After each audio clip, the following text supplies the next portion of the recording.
What if I told you,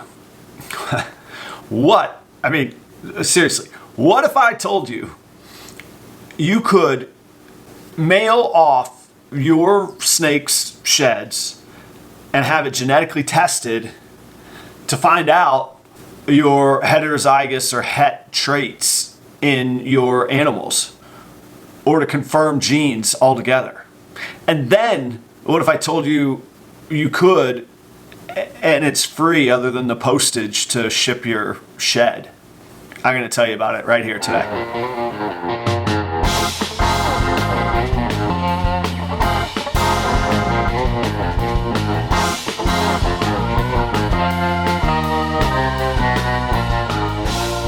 What's happening, everybody? It's Adam at Proper Royals. Thank you for joining me today. If we haven't met before, this channel is all about documenting my family's journey from ball python hobbyist to ball python business. There's links down below to all of our socials, our collection of NFTs, affiliate links, all that stuff. But what I really want to do is interact with you and create great content and build a community. That's what I'm really after. So check out that other stuff if you want to take a look. I appreciate you being here.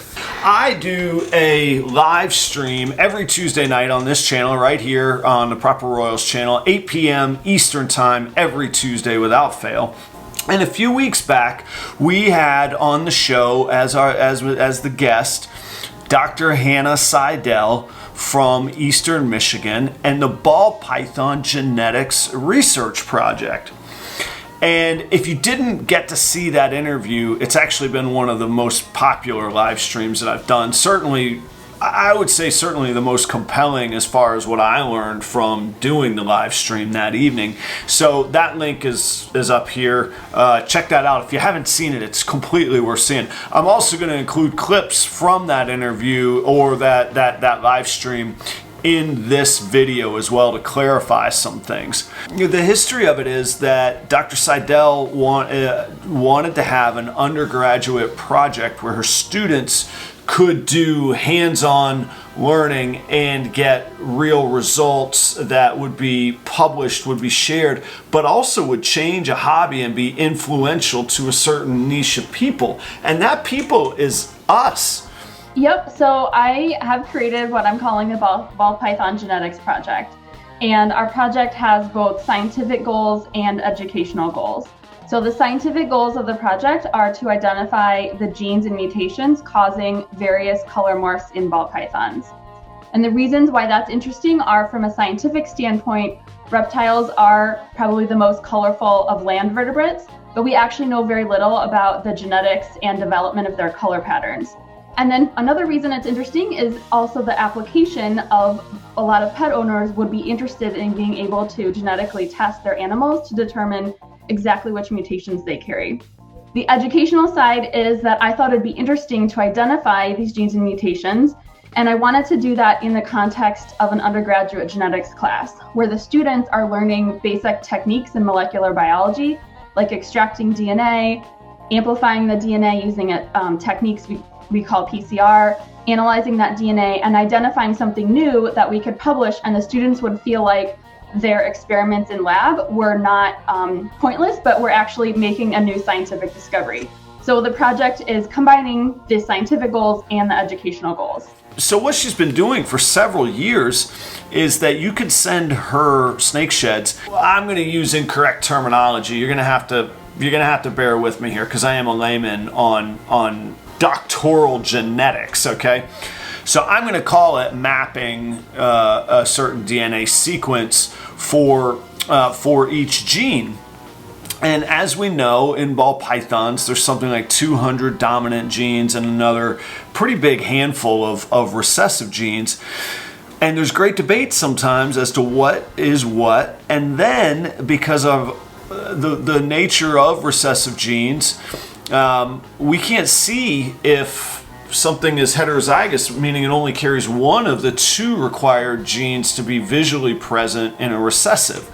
And she set out to map those genes with her students, both dominants, codoms. I use those interchangeably. Forgive me. I know it's not perfect. That's not what this video is about. And recessive genes. She set out and undertook work, and where she's at today is that she and her students have concluded, and let me put this out here because I'm going to circle this back here at some point in this video. This has been published in scientific journals. This has been peer reviewed and has stood up to those peer reviews. Okay, so this isn't some snake oil thing, and I'll circle back to why I'm a little fiery about that, but this has been subjected to the rigors of the scientific method as well as peer reviews, and has been led by a doctor of genetics. Let's give it a chance for this to be a legit thing, okay? Today, right here, right now, in 2022, end of February 2022, Dr. Hannh Seidel is confident that she has mapped albino recessive mutation. I'm going to say genes, but these are all really mutations from normals, yeah? That's a whole different conversation, but if I use mutation or gene, I mean it in the same way in this context. She has mapped and is confident that she can identify via DNA testing albino, candy, or toffee. Those are, and she has likewise concluded those are identically the same DNA wise. So toffee, candy, albino, lavender albino, and ultramel.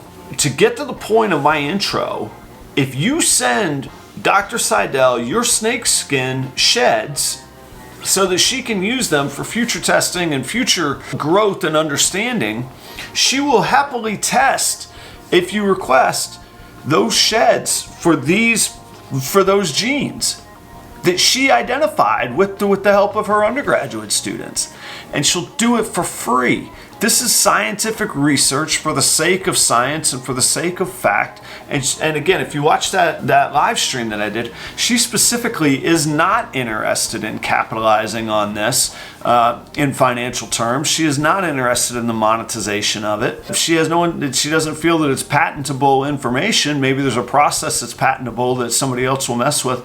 But as far as what is factually the DNA sequence of these genes is public record and is shared freely from her work. That's fantastic. Interestingly, she has some colleagues and counterparts in Canada, I believe at McGill University. I might be messing that up, but I believe at McGill University in Montreal. And they have likewise identified the pied DNA sequence. So if you have, or think you have, or want to know if you have an animal that is het for albino, candy, lavender, ultramel, or pied, or any combination thereof, double, triple hets, send her your skins. You can get this research done for you, and it is free. Now, I got to put a couple disclaimers in here. One being, you got to foot the bill.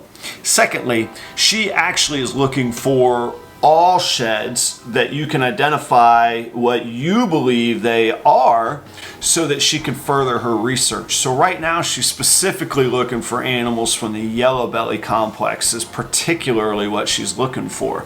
And the second thing is, and you'll see in this clip I'm going to show, she has limited time and resources. So it's not a where's my results, I'm the customer, this and that. No, it could take a little while. It's going to be a turnaround, and I don't know how those results are delivered to you. I'm going to guess by email, but I don't know if it's an attached file. I don't know if it's just a typed out email with her word. This is happening. This is real. People send you their sheds. The community can participate. You had said that coming up shortly, you would actually have the ability for people to send you sheds, and you would be able to do the genetic test to identify some very specific genes. Is that live? Is that real right now?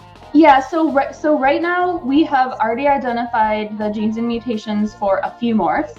Those are albino, toffee, candy, lavender albino, and ultramel. Another research group has identified the mutation for piebald. All of us have made our results public. And so we are now doing testing for all of those morphs to identify heterozygous animals. I have what I believe to be a candy, pure visual recessive candy. Yes. Because I'm human and I make mistakes, and I've been told I'm colorblind, that could very well be a Candino, Yes, to it use could. the Yes. to use the lingo of our hobby. Are you saying I could send you the shed of my candy, or the one I think is candy, and you would say it's candy, it's Candino, or Adam, you're totally wrong. Whatever you think it is, it ain't. Yes. So that's wow. And people can do this with you right now. Yeah, so we're doing this testing as part of an undergraduate class, which means we do have a limited capacity. So people can send me stuff, but I can't just promise a quick turnaround necessarily. Right, of course. So that's something to keep in mind. Like your example where you want to know, is this animal candy or Candino? Or an example where someone has an animal that they might be 50% het candy. So they know one of the parents was het for candy and they want to know, did this get passed on to this animal? So I'm looking forward to seeing how that works. I've just sent her, I think 10, but maybe 9 sheds of my own. And now I'm excited. I mean, I'm always excited when I see a good shed, but now I'm really excited to send her sheds, both to help her further research. But truth be told, I am in the albino project, definitely big on the candy project. I love candy. Definitely big on the lavender project. Love that. I believe Ultramel is in my future as well. And of course, I'm a big fan of pieds. You know, you can't go wrong with pieds. So I'm very, very excited about these, being a recessive gene kind of guy. This technology is out there. This opportunity is out there for us. So I would ask personally, me speaking, not Dr. Seidel, send her more than just what you need or what you want tested. Send her things from the yellow belly complex. Send her other sheds that you get that you can identify what they are, so that she and her students can be mapping out more and more of these, and this information can be public knowledge use. So we really collect sheds for 2 purposes. So one is the testing, but the other is that the way we identify the genes and mutations is first we actually have to get our hands on a bunch of samples. So before I could find the gene for candy and toffee and albino, I had to get like 75 samples of those animals to even find the answer in the first place. The hardest part of our project is collecting enough samples. Again, as it becomes confirmed and they're content with their research and what they're doing, this again becomes public knowledge for other universities, other DNA testing, other things like that. So that's pretty cool. What do you need to do to send your skins to her? When you get a shed, if you unroll it, which I do, I don't know that she asked specifically that you do, but I think if you unroll it, it's better. And then I like to unroll it because they dry quicker. Then I have actually a few screws drilled into the walls of my snake room, and I just hang them there, and I like to hang them near the fan, and usually in a day or 2 I've got them dried out. Once they're dry, put them in a Ziploc bag, put them in with some sort of label, index card, whatever it might be. If possible, give the date of the shed, male or female, if you know it, and what genes you think that it has, or that you're confident or certain that it has, whatever degree you are on of that you are on there. And then if you do want it tested for any of those albino, candy, lav, ultramel, or pied genes, make a note of that. And then include your email address on the card. Put it in a Ziploc bag, ship it off to her, okay? The address is going to be in the description below. I'll flash it on the screen in case you want to write it, but honestly, in the description, you can just highlight it, cut and paste, drop it in Word, boom, boom, boom. Now you're printing off labels to send to her, okay? Again, check out the live stream if you haven't seen it before.